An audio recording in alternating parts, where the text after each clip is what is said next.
The really good story here is the missing Figural group. When this fountain came to Kansas City, it had been vandalized and it came from an estate on Long Island. And most of the pieces came with it, and the pieces that weren't here were recast.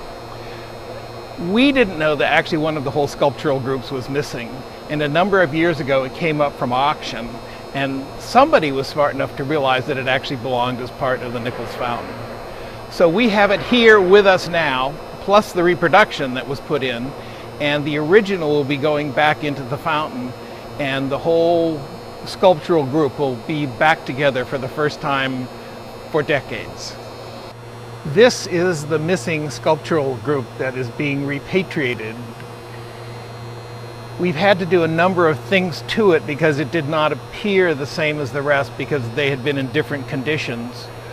We had to do a little bit of work on the surface patina to make it was a brighter green, and so we had to turn it so it looked like the rest of the pieces.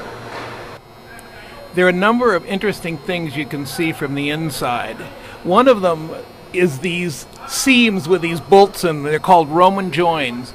These were made before the use of welding. So these things are all fabricated so they go together with pieces with these seams and then are bolted together. Another thing you can see are all these cracks, or these, it's called flashing. And this is actually where the mold cracked before they poured the metal, and a little bit of metal poured into that crack. This one also has a repair in it, and you can see how, and this was probably done in the foundry because of the way it fits. They probably had a casting flaw right in here, and you can see it from the outside very slightly.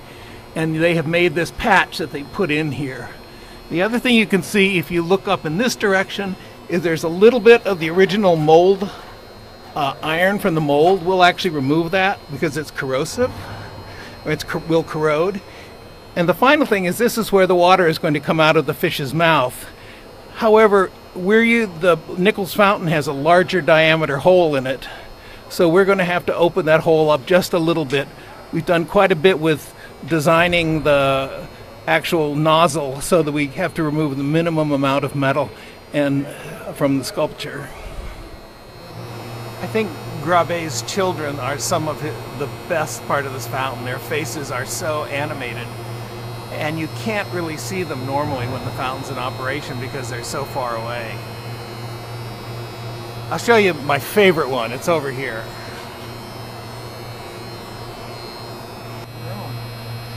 This little guy is so determined riding that fish.